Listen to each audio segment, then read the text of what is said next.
Hello दोस्तों, राम राम, सत श्री अकाल, आदाब। मैं विक्रम सिंह, आप सभी का मेरे यूट्यूब चैनल मेहनत क्लासेज में स्वागत है। आज मैं एक और वीडियो लेकर आया हूँ आपकी जनरल अवेयरनेस बढ़ाने के लिए, आपको एक जिम्मेदार नागरिक बनाने के लिए।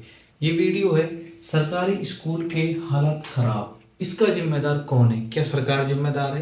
क्या हम खुद जिम्मेदार हैं?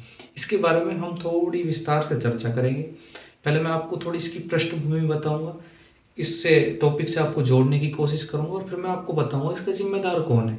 और इसका जिम्मेदार है सिर्फ सरकार तो है ही, साथ में आप गांव भी जिम्मेदार है। उसके बारे में आपको मैं पूरी विस्तार से चर्चा करूंगा कि वो क्यों है।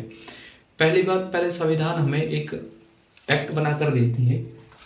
एक एक्ट आता है RTE 2009, IT right to education, यानी कि शिक्षा अधिकार अधिनियम 2009, जो भारत में पारित होता है 1 अप्रैल 2010 को। 1 अप्रैल 2010 को ये नियम आता है और ये नियम जोड़ा जाता है हमारे मौलिक अधिकारों में, अनुच्छेद 21 में, अनुच्छेद 21A में जोड़ा जाता है, जो हमें ये बोलता है कि 6 से 14 वर्ष के बच्चों को निःशुल्क शिक्षा दी जाए, निःशुल्क शिक्षा दी जाए, निःशुल्क शिक्षा। अब एक तरफ हमें सरकार, संविधान हमें शिक्षा का अधिकार अधिनियम देती है और इसी अधिकार अधिनियम में एक समिति होती है SMC, वो भी मैं आपको बता देता हूँ। फिर मैं आपको इस SMC के बारे में, आपको इस SMC से जोड़ूंगा। किस प्रकार जुड़ेंगे आप देखिए। SMC यानी कि स्कूल मैनेजमेंट कमेटी, विद्यालय प्रबंधन समिति।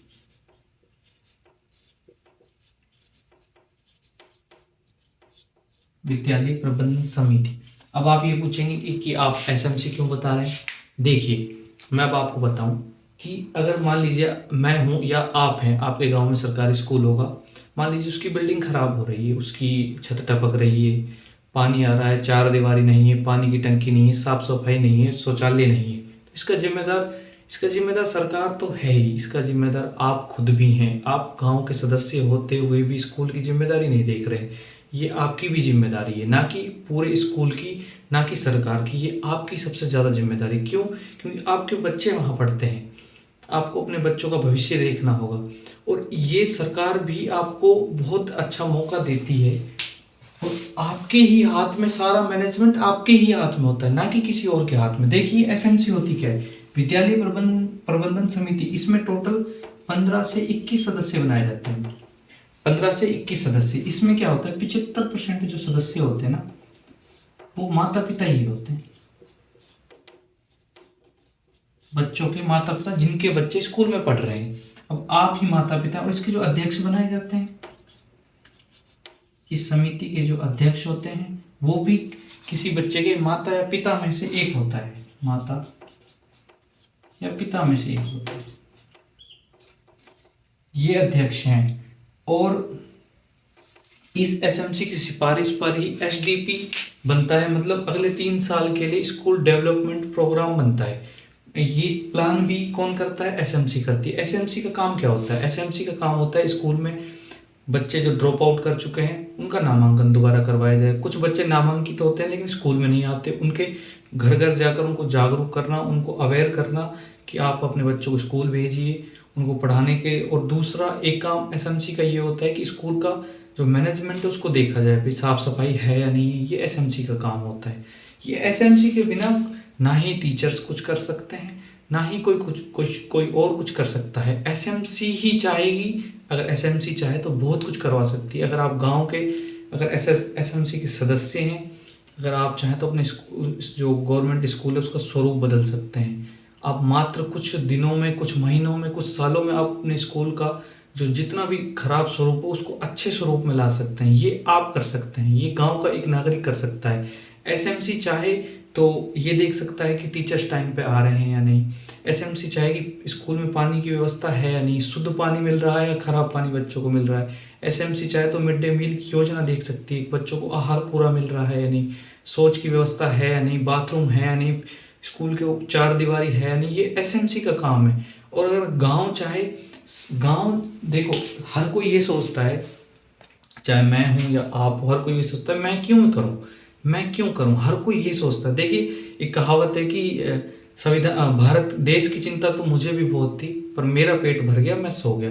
इसका मतलब ये कि आप ये चिंता क्यों नहीं करते? आप क्या ये सोचते हैं मेरे बच्चे नहीं पढ़ेंगे तो मैं क्यों चिंता करूं? आप एक जिम्मेदार नागरिक बनिए।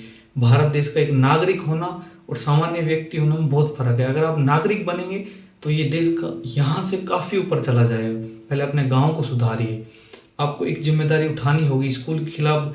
जो भी आपको, मान लीजिए कोई भी आपकी बात नहीं मानता, तो एसएमसी के सदस्य से जुड़िए और उनसे लिखित में एक सूचना लिखवाइए और सीनियर अधिकारी से उसकी रिपोर्ट कीजिए। इस एसएमसी में सरपंच भी होता है, इस एसएमसी में पंच साहब भी होते हैं, इस एसएमसी के जो अध्यक्ष होते हैं वो आप खुद होते हैं, और इसमें टीचर्स भी होते हैं। टीचर को साथ लेके चलिए। ये नहीं कि आप टीचर्स पर थोप देंगे, टीचर ही करके दे, नहीं, टीचर अकेला कुछ नहीं कर सकता। अगर गांव वाले साथ देंगे तो टीचर उन गांव वालों के साथ मिलकर स्कूल को बहुत ही अच्छा विस्तार दे सकते हैं। कौन टीचर चाहेगा कि मैं खराब टेबल पे बैठकर पढ़ाऊं? कौन टीचर ये चाहेगा कि मैं इतनी छत टपक रही है और बच्चों को भविष्य के साथ खेलेगा? कोई टीचर ये नहीं चाहता। हर टीचर ये चाहता है कि वो शिक्षक है, वो शिक्षक का सबसे बड़ा जो ओहदा दिया जाता है इस संसार में वो दिया जाता है गुरु का। कोई गुरु ये नहीं चाहता कि मेरे शिष्यों के साथ गलत हो। तो टीचरों का साथ दीजिए। आप गांव के जिम्मेदार नागरिक हैं।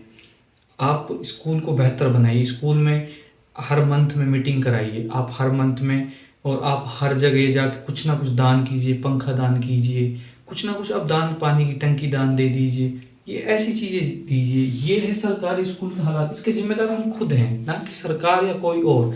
जब तक हम खुद नहीं सुधरेंगे, जब तक कोई नहीं, खुद को बदलाव लाओगे तभी देश में बदलाव आएगा। अगर ये वीडियो आपको अच्छी लगी हो तो इस वीडियो को लाइक, चैनल को सब्सक्राइब जरूर करें। और अगर आपको और भी किस मुद्दे पर वो जो विस्तार से विश्लेषण वीडियो चाहिए तो वीडियो के नीचे कमेंट जरूर करें। अगर ये वीडियो पसंद आई हो तो लाइक करें। जय हिंद, जय भारत।